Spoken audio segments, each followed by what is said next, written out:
Quiero compartir con ustedes, queridos hermanos, un tema y la respuesta a una pregunta que seguro muchos de nosotros nos hemos hecho en algún momento u otro. Todos hemos pasado por dificultades, todos hemos pasado por momentos de prueba, momentos desagradables en la vida, y todos nos hemos preguntado ¿por qué nos está sucediendo eso? ¿Por qué nos está pasando esto?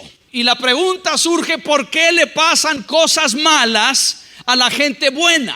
Uno pensaría que a la gente mala, a la gente que está lejos de Dios y gente que vive una vida desagradable, una vida perversa, obviamente ellos siembran el mal y van a cosechar el mal. Pero a nosotros que caminamos con Dios, nosotros que queremos agradar al Señor, nosotros que queremos vivir una vida conforme al plan del Señor, ¿por qué le suceden cosas malas a la gente buena?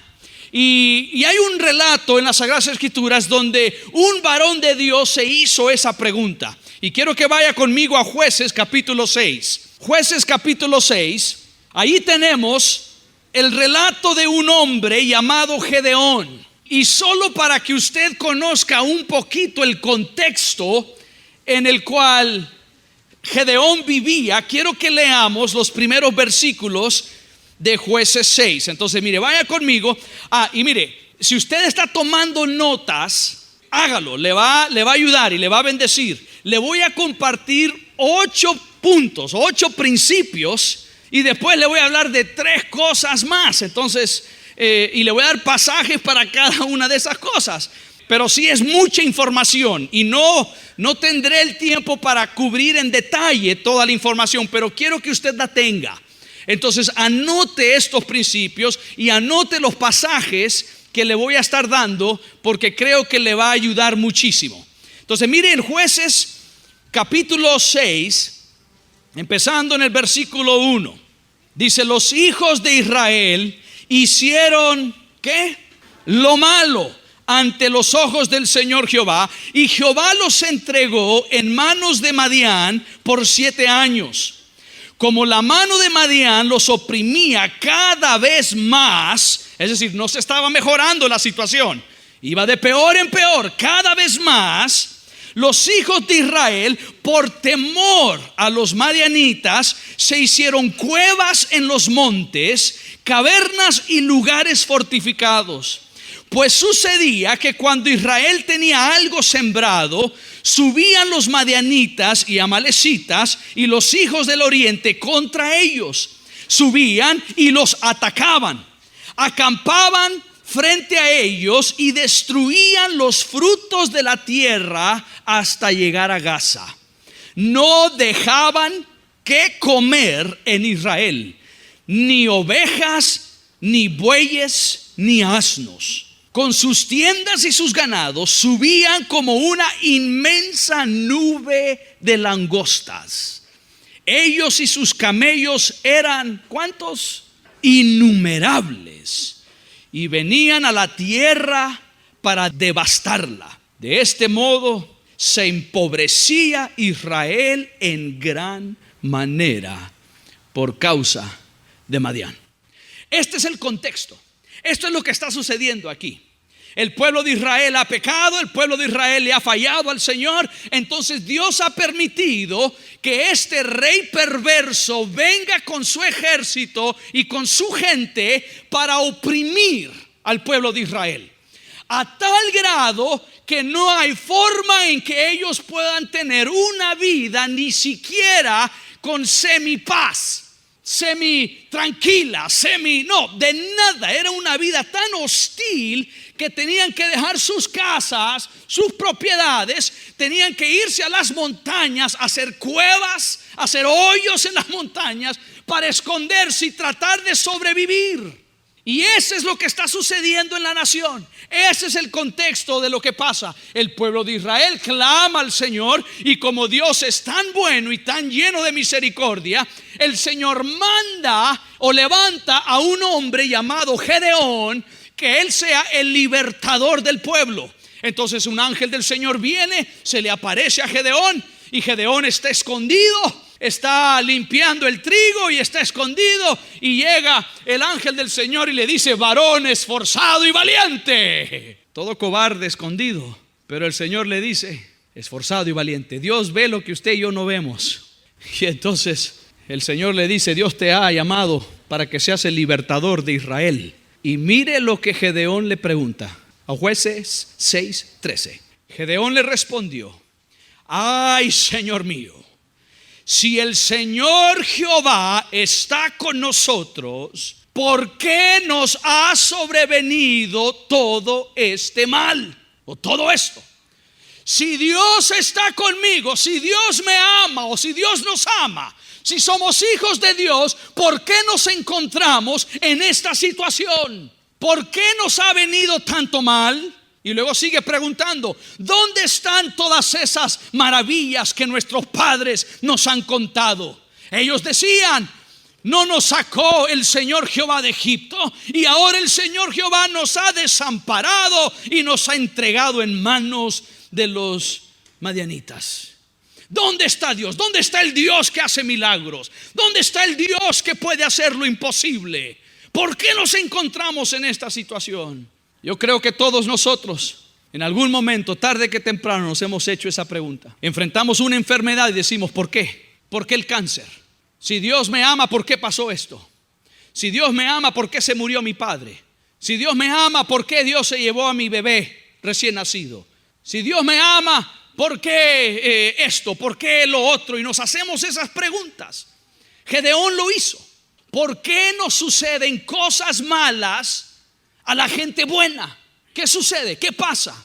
Bueno, quiero el día de hoy darle a usted algunos principios bíblicos sobre respuestas a esa pregunta. Y yo le animo a usted a que usted conozca esto, porque si usted se encuentra en una tremenda lucha, una de estas razones es la razón por la cual usted se encuentra en esa lucha. Las razones que voy a compartir con usted. Si usted está pasando por una tribulación, alguna razón de estas que yo voy a compartir con usted es la razón por la cual usted está pasando por eso. Y si alguien en su familia o algún ser querido pasa por algo difícil, usted tendrá una respuesta bíblica, no una opinión de qué es lo que creen algunos, o ni siquiera qué es lo que cree usted. Usted le puede dar una respuesta bíblica a la necesidad de una respuesta a esa pregunta. Entonces, primero, ¿por qué le suceden cosas malas a la gente buena? Número uno, porque vivimos en un mundo caído, en un mundo pecaminoso. Vivimos en un mundo de maldad. Y como vivimos en un mundo de maldad, cosas malas suceden. Cosas malas le suceden a la gente buena. Y eso, queridos hermanos, viene desde allá, desde Génesis capítulo 3. No lo lea ahorita, usted lo puede leer después, le voy a dar la cita. Génesis capítulo 3, del versículo 1 al 19. Usted tiene ahí la revelación o la rebeldía hacia Dios. El hombre y la mujer se rebelan contra el plan de Dios, le dan la espalda a Dios, ellos pecan y ellos extienden a todo ser humano un linaje pecaminoso. Y el mundo es maldecido y por eso hay espinos.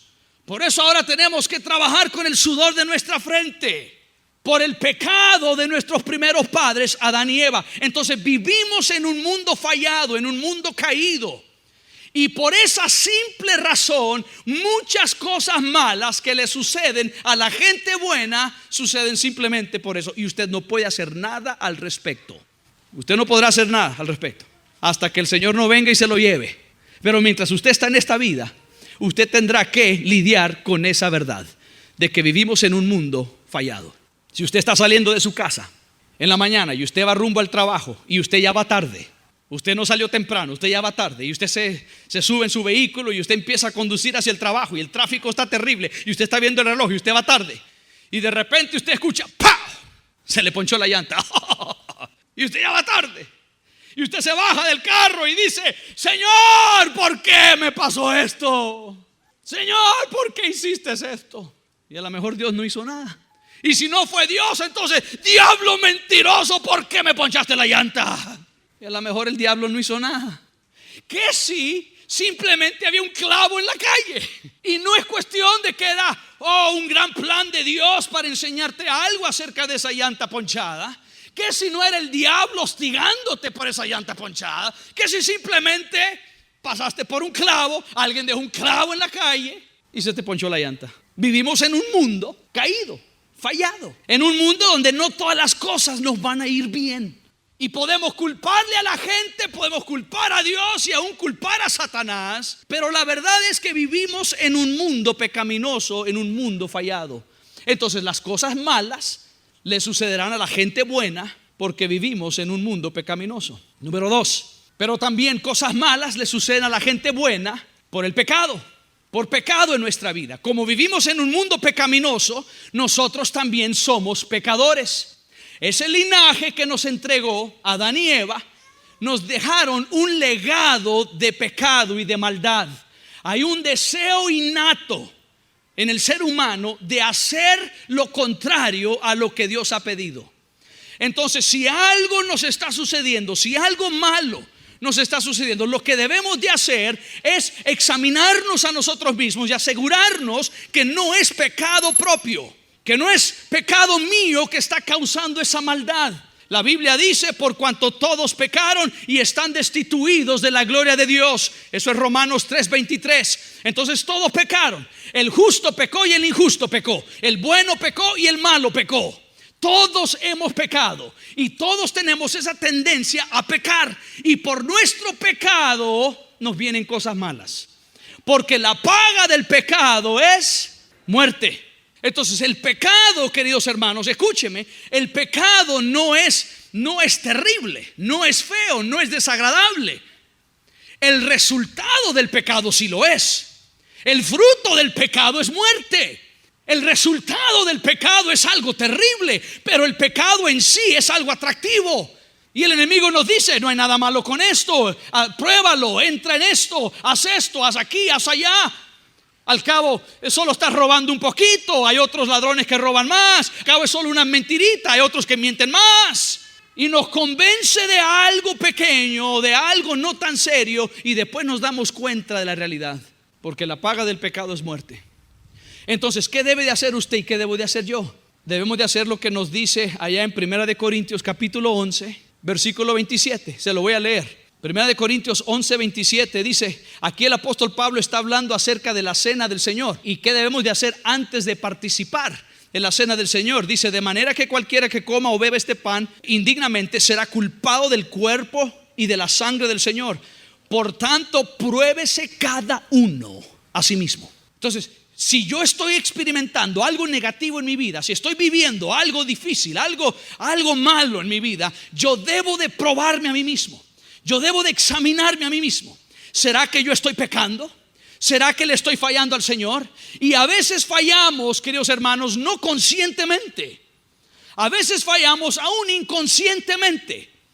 Como hemos vivido toda una vida en una cultura pecaminosa, a veces sin pensarlo dos veces damos una respuesta incorrecta y se convierte en pecado. A veces sin querer usted hace que otros tropiecen en la fe y se convierte en pecado. Entonces hay pecado que hacemos porque nos gusta pecar. Hay pecado que hacemos simplemente no queriendo pecar, pero fallamos.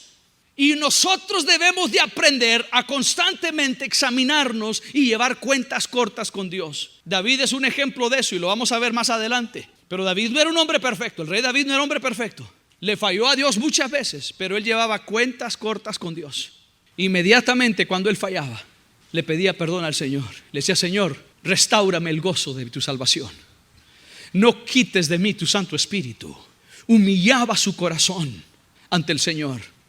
Entonces usted, queridos hermanos, y yo, si estamos pasando por una situación desagradable, lo primero que debemos de hacer es reconocer que vivimos en un mundo pecaminoso y de ahí no podemos hacer nada al respecto. Pero si soy yo el que estoy causando eso, si es fruto, si es resultado de mi mala decisión, entonces yo necesito rectificar eso. Yo necesito arreglar eso. Número 3, las malas cosas le suceden a la gente buena, no solo porque vivimos en un mundo pecaminoso y no solo porque pecamos, pero porque otros pecan a nuestro alrededor. el pecado del prójimo, el pecado de otros me puede afectar a mí.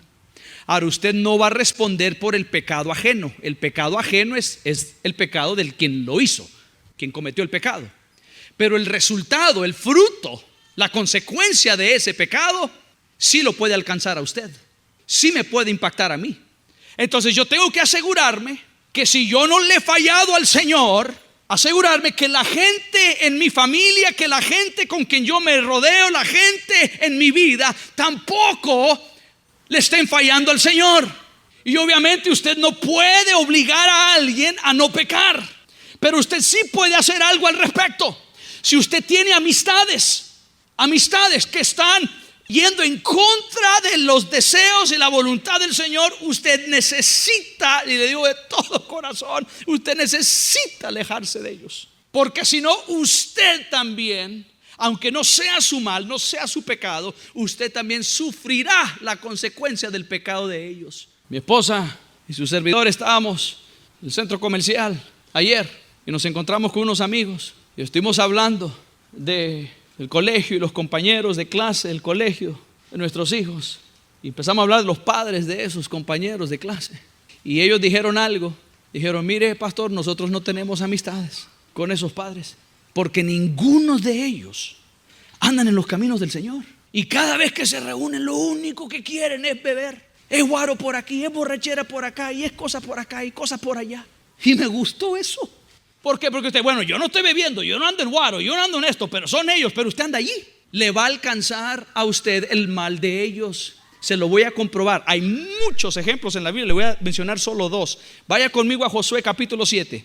Rápidamente, Josué capítulo 7. Mire el versículo 1. Josué 7, versículo 1. Pero los hijos de Israel cometieron una infidelidad en cuanto al anatema, porque Acán, hijo de Carmí, hijo de Sabdí, hijo de Sera, de la tribu de Judá, tomó algo del anatema, y la ira de Jehová se encendió contra Acán. ¿Qué dice su Biblia? El que pecó fue Acán, el que robó fue Acán. Pero en el versículo 1 nos dice que los hijos de Israel cometieron una infidelidad. ¿Cómo que fueron los hijos de Israel? Fue uno. Pero por el pecado de uno, toda la nación recibió la recompensa negativa de esa decisión de Acán. Acaban de destruir Jericó, le dieron vuelta a la ciudad. Dios milagrosamente hizo caer esos muros, y Dios les dijo: como esta es la primer ciudad que ustedes conquistan, esta es una primicia. Y en las próximas semanas voy a estar hablando un poco de eso. Esta es una primicia, esta ciudad es primicia. Esta no le pertenece a nadie más que a Dios. Entonces no pueden tocar nada de esta ciudad. Todo lo que está en esta ciudad la van a destruir. Y si encuentran oro, plata, cosas de gran valor, cosas preciosas, las van a tomar y las van a guardar para la construcción del templo en el futuro. Entonces guarden eso, será dedicado a Dios, nadie podrá tocar nada. Imagínense el séptimo día, después de darle 7 vueltas, y pegan un grito y los muros caen. Y yo no sé cuántos miles subieron contra Jericó. Pero entró un ejército de gente a Jericó por todos lados, y la gente destruyendo las cosas, todo, porque todo tenía que destruirse. Y de repente ahí está Acán, y todos alrededor están peleando en batalla, conquistando Jericó. Y Acán ve: upa, eso es bueno. Y ve alrededor y todo mundo está distraído, todo mundo peleando. Y Acán hace así, asegura que nadie lo esté viendo, y luego hace la mueca, como que está peleando. No sé, me lo imagino yo. No le dijo nadie a nadie, nadie vio nada. Oiga, cuando usted cree que nadie ve nada, alguien todavía ve. Cuando usted cree que nadie ve nada, alguien ve. Y alguien lo vio, Dios lo vio. Y entonces la siguiente ciudad, Jericó era grande, fortificada, inmensa ciudad. La siguiente ciudad era Jaí. Jaí era un pueblito chiquito, como un rancho, un pueblito pequeño, una comarca. Pero es la siguiente ciudad.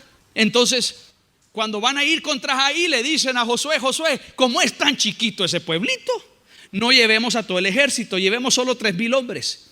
El problema no es que llevaron 3,000 hombres.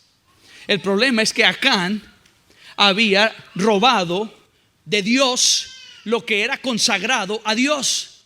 Entonces, cuando van contra Jaí, más bien, mira lo que pasa.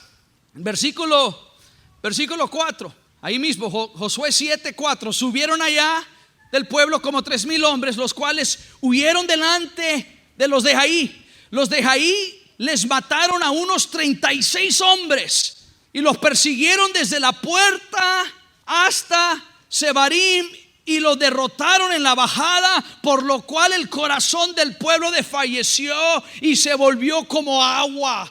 36 hombres inocentes mueren por el pecado de Acán. La nación entera es avergonzada por el pecado de Acán. Y cuando eso sucede, mire lo que hace Josué, de versículo 6. Entonces Josué rompió sus vestidos y se postró en tierra, su rostro delante del arca de Jehová, hasta caer la tarde, junto con los ancianos de Israel, y echaron polvo sobre sus cabezas. Y Josué decía: Señor Jehová, ¿por qué hiciste pasar a este pueblo el Jordán para entregarlos en manos de los amorreos y que nos destruyan? Ojalá nos hubiéramos quedado al otro lado del Jordán. Señor, ¿qué diré ahora que Israel le ha vuelto la espalda a sus enemigos? Porque los cananeos y todos los habitantes de la tierra se enterarán de esto. Nos rodearán y nos borrarán nuestro nombre de encima de la tierra. ¿Qué harás tú entonces por tu gran nombre? Puede ver aquí la desesperación y la interrogante del Señor. ¿Por qué has permitido esto? ¿Por qué nos hiciste llegar hasta aquí solo para que fracasáramos? Él no sabía lo que estaba pasando. El pecado de otros le afectará a usted. Por eso usted no puede permitir que sus hijos hagan lo que les dé la regalada gana, porque el pecado de sus hijos le va a afectar a usted. ¿Cuántos niños no tenemos en Nicaragua? ¿Cuántas niñas? ¿Cuántos hogares no tenemos donde están pasando hambre, donde están pasando necesidad, solo porque papá, en cuanto recibe su quincena, se va al bar y se toma la quincena entera?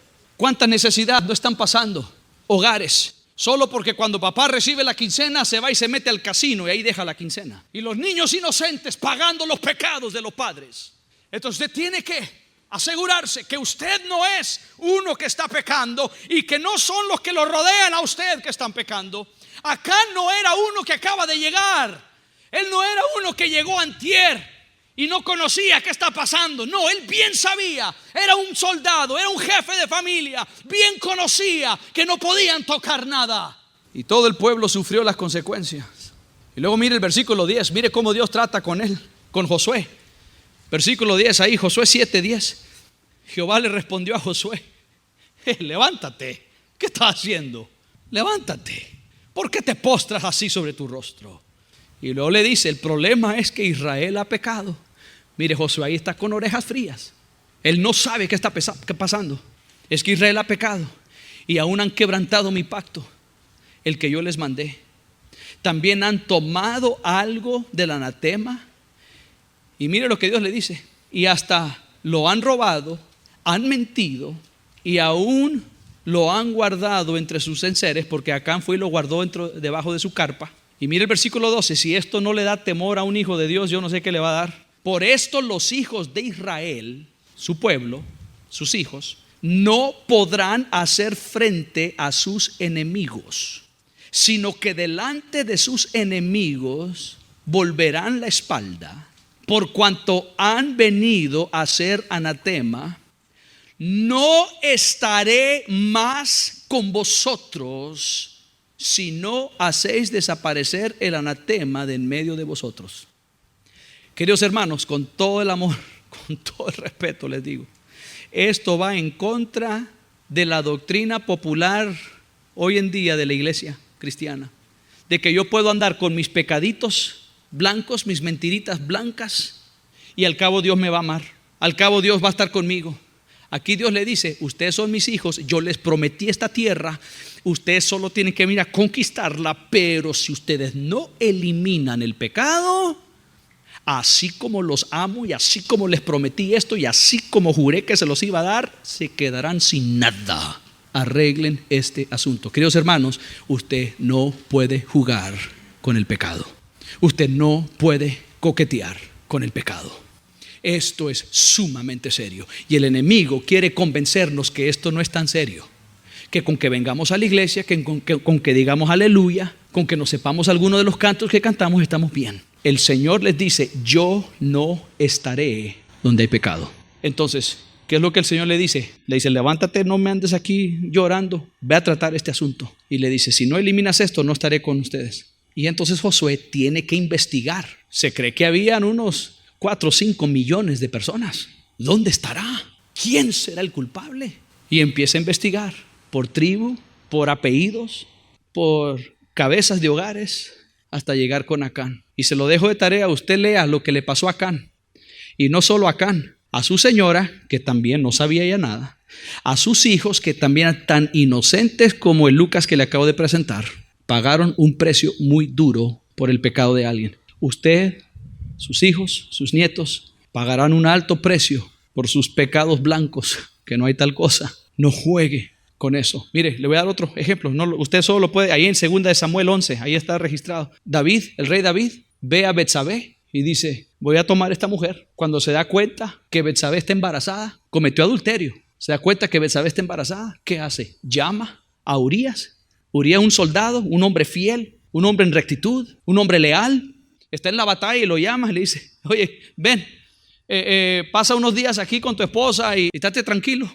Y Urías era tan leal a Dios, a su nación y aún al rey, tan leal, tan comprometido, tan honesto, que dice, yo no puedo estar con mi esposa mientras mis compañeros de batalla están en la guerra. Y ahora sí tenía un clavo David.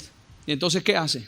Le dice, tomen a Urías, pónganlo en el frente de la batalla, y cuando la guerra se ponga más caliente, cuando la lucha es más intensa, todos retrocedan y dejen a Urías al frente solo. Y así murió Urías. Un hombre inocente, fiel a Dios, fiel a su esposa, fiel al país, a la nación y aún fiel a su rey. Y pagó con su vida por el pecado de David. Por eso usted no puede andar con mentirosos. Pero es que mi mejor amigo, aunque es mentiroso, aléjese. Usted no puede andar con gente que anda haciendo cosas indebidas. El pecado de ellos lo va a alcanzar. Ellos rendirán cuenta por su pecado, pero usted va a llevar las consecuencias también junto con ellos. Número 4. Cosas malas le suceden a la gente buena porque Dios quiere hacer algo. Dios quiere enseñarle algo. Dios quiere prepararle. Dios quiere prepararlo para algo que vendrá en el futuro. Miren, la primera cosa, el mundo pecaminoso, usted no puede hacer nada al respecto. Porque usted vive en el mundo, usted no puede hacer nada al respecto. En la segunda cosa, que es pecado propio, usted sí puede hacer algo al respecto. En la tercera cosa, pecado de otros, usted sí puede hacer algo al respecto. Pero ya aquí, de aquí en adelante, le voy a mencionar algunas cosas que ya tienen que ver con Dios, la soberanía de Dios y el plan de Dios. Usted tampoco puede hacer nada al respecto, simplemente darle gracias a Dios porque Él tiene un plan. Primero, David y Goliat.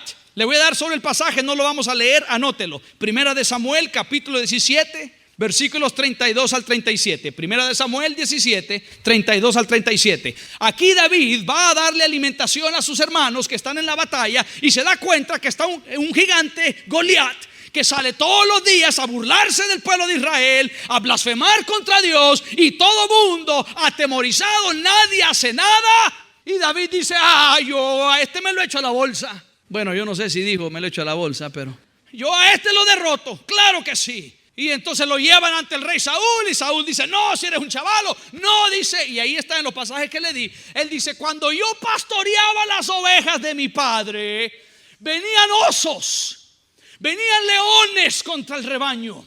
Y yo peleaba contra esos osos, yo peleaba contra los leones. Y si en algún momento un león se llevaba en su boca alguna de esas ovejitas, yo iba tras el león, yo hacía que el león dejara esa ovejita, mataba al león y traía la ovejita de regreso. Entonces dice, como Dios estuvo conmigo allá, suéltenme este gigante. Ahora, estamos viendo esto del lado de la moneda cuando ya pasó y uno ya sabe, ahora ya sé por qué. Ahora ya entiendo por qué llegaban los leones. Ahora ya entiendo por qué los osos llegaban al rebaño. Era para yo matar a este gigante. Con razón. Pero váyase a los años antes. David ahí escribiendo salmos al Señor, enamorando al Señor. Ahí David con una relación de intimidad, de comunión con Dios. Más de una vez David se ha de haber preguntado, ¿y por qué tantos leones? ¿Y por qué vienen los osos a este rebaño? Señor, mejor ve a los rebaños de aquellos impíos. Mándalos a los rebaños de aquellos que te niegan. Pero yo soy tu hijo. Si yo soy tu hijo, ¿por qué tienes que mandar un león y poner en peligro mi vida? ¿Por qué tienes que poner en peligro mi vida por un oso que viene a este rebaño? Dios lo estaba preparando y Dios a usted lo está preparando. Entonces, si usted está luchando con una enfermedad, Dios lo está preparando para que usted mañana le ayude a alguien. Si usted ha pasado y ha rescatado su matrimonio del borde de un divorcio, es para que usted pueda ayudarles a otros a no llegar a ese punto. Las cosas malas que le suceden a la gente buena es para prepararnos para el mañana, para algo que Dios quiere hacer. Y no lo vamos a entender hasta que no lleguemos al mañana. Y veremos hacia atrás y diremos, qué perfecto era el plan de Dios. Gracias a Dios que mandó esos leones. Gracias a Dios que tuve que defenderme de un oso. Pero cuando se está defendiendo del oso, cuando está peleando contra un león, uno empieza a cuestionar, Señor, ¿qué pasó? Entonces Dios quiere prepararle para algo. Número 5, las cosas malas le suceden a la gente buena porque le trae honra y gloria a Dios. Si usted está pasando por algo negativo y no es pecado suyo, no es pecado de los que están a su alrededor, puede que Dios quiere traer honra y gloria al nombre de Dios. No lo lea también, le voy a dar solo el pasaje, Job capítulo 1, versículos 8 al 12. Job 1, 8 al 12. Usted conoce la historia y si no, ahí la puede leer después. Pero Dios y Satanás están platicando y es tan poderoso lo que el Señor dice. Mire, solo se lo voy a leer, solo escuche. Versículo 8 dice, Jehová dijo a Satanás. Entonces este es un diálogo. Job ni idea tenía que había un diálogo en el mundo espiritual. Y dice, Jehová dijo a Satanás, ¿no te has fijado de mi siervo Job que no hay otro como él en la tierra? ¡Wow! Que Dios diga de ti, no hay otro como vos. No hay otro como él en la tierra. Varón perfecto, recto, temeroso de Dios y apartado del mal. Oiga, este no es el vecino que está diciendo esto de Job. Este es Dios. Y Dios dice, en todo el planeta Tierra no hay otro como mi Job. Este hombre sí es hombre. Job es perfecto y recto, temeroso de Dios y apartado del mal. ¿Qué si Dios diría eso de usted hoy? ¿Qué diría usted? ¿Qué diría usted? ¿Quisiera que Dios dijera eso de usted? Yo sí, claro, sin las consecuencias de Job. Pero otra vez hoy en día hay un concepto de si yo soy el mimado de Dios, todo me tiene que salir bien. A mí no me puede venir nada malo. Como soy un hombre, un varón recto, soy un varón perfecto, soy un temeroso de Dios y estoy apartado de mal, todo lo que me viene tiene que ser un lecho de rosas. Eso nos enseña la cultura del cristianismo hoy en día. Y qué silencio que hay aquí, hermano. No sé si es porque ya es tarde o qué. Es la verdad. Por eso quiero que con su Biblia usted vea. ¿Qué hizo Job para merecer eso? Nada. Solo que era el único en el mundo tan apegado a Dios. Y entonces el diablo le dice, claro, ¿cómo no te va a servir? ¿Cómo no te va a ser fiel? Si lo bendices, mira todo lo que has hecho por él. Claro, cualquiera. Y Dios le dice, no, no es cierto. Sí, sí es cierto, dice el diablo. No, no es cierto. Sí, sí es cierto. No, no es cierto. Sí, sí es cierto. Bueno, sí. Si no es cierto, dice el diablo, a ver, quítale las cosas y verás. Yo conozco a muchos cristianos así. Quítale las cosas y verás cómo te va a maldecir, cómo te va a dar la espalda. Te sirve porque tiene abundancia, pero ponlo en la pobreza y a ver si busca los 2.50 para el bus a ir a la iglesia. Y Dios dice, está bien, creo tanto en él, pruébalo, le dice. Quítale lo que quieras, quítale todo si deseas, pero no lo toques a él. Y entonces eso pasó. Un día estaba Job y le dijeron, Job, tu casa se quemó. ¿Qué? Sí, tu casa se quemó. Y la finca también. Y la otra finca también. ¿Qué? Sí. Y no había terminado de decir y viene otro, Job, todos tus ganados se murieron. ¿Qué? Sí, todos. Los de aquí, los de acá. No, no puede ser. Y luego no ha terminado de hablar eso y dice, Job, todos tus hijos murieron. ¿Qué? En un día. Nada de que paulatinamente, no, de un día barrió con todo. Y Job siguió siendo un hombre perfecto, un hombre recto, un hombre temeroso de Dios y apartado del mal. Y sabe, interesante, que el diablo le quitó todo a Job, menos a su esposa. Qué bárbaro, ¿eh? Hermanas, no lo tome mal, ¿eh? No. Pero mire, cuando él está en su miseria, y después el diablo regresa y le dice, no hombre, claro, como no le tocaste el cuerpo a él, está tranquilo como Camilo, aunque muera toda su... Pero es que como tiene salud y vigor, y entonces toca su cuerpo físico, pero no su alma. Y entonces le salen ampollas y le sale tú, y ahí está. Y fíjese, tenía que sentarse en cenizas para hallar alivio a sus llagas. Y llega la ayuda idónea. ¿Y se acuerdan lo que le dijo? Bueno, ustedes que no conocen la historia lo pueden leer, ahí está. La esposa viene y le dice con palabras de ánimo, le dice, maldice a Dios y muérete. Y Job le dice, aunque él me matare, no lo negaré. Aunque él me matare, no lo voy a negar. Mire,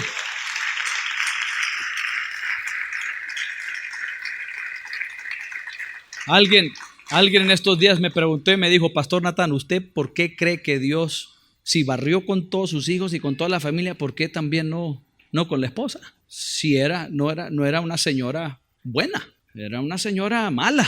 ¿Por qué no? Claro, como era aliada del diablo. Pero esposas, no diga, qué bárbaro, pastor. No, esto no es solo, no. Porque también hay esposos aliados con el diablo y las esposas tienen que aguantarlos. Pero mire, esta persona me dijo, ¿y por qué no? Y dije, yo no sé, pero yo sospecho que era porque Dios quería mantener a Job humilde. Y todos necesitamos a alguien que nos mantenga humilde. Y a veces Dios tiene a personas en nuestra vida para mantenernos humildes. Otra de las razones es que la siguiente razón, número 6, que cosas malas le suceden a la gente buena para recordarnos a confiar en Dios.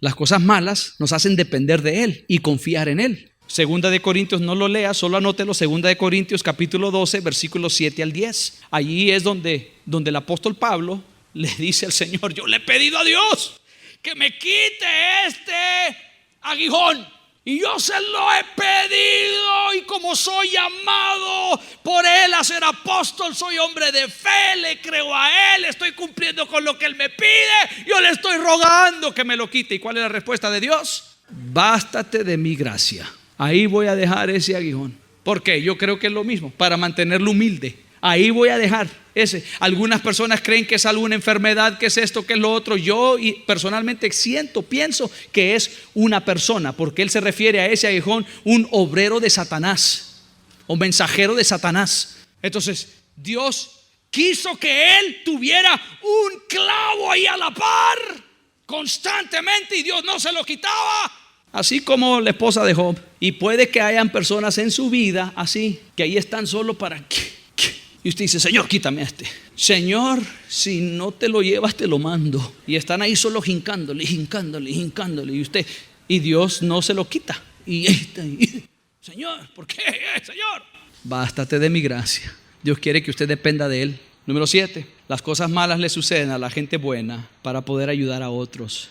Lo malo que usted está viviendo hoy será una herramienta poderosa mañana para ayudar a otros que están viviendo lo mismo. Mire, las parejas, los padres que han perdido un hijo, y yo conozco a varios, y no hay nada más doloroso que perder un hijo, porque los hijos no deben de morir antes de los padres. Nosotros los padres debemos de morir antes de nuestros hijos. Y una de las cosas más dolorosas en la vida es que un padre pierda a un hijo. Y a las personas que han perdido a sus hijos, yo les digo, yo no sé por qué Dios lo permitió, pero a lo mejor les digo, Dios lo permitió para que tú le ayudes a otros, para que tú seas un pilar de fe en la vida de otros. ¿Quién sufrió algo para ayudar a otros? Jesús. Porque de tal manera amó Dios al mundo que dio a su Hijo unigénito para que todo aquel que en Él cree no se pierda, mas tenga vida eterna. Jesús fue a la cruz, sufrió algo malo, algo negativo, algo desagradable para ayudarnos a nosotros, ayudarnos a acercarnos a Dios, para darnos vida eterna. Número 8. Cosas malas le suceden a la gente buena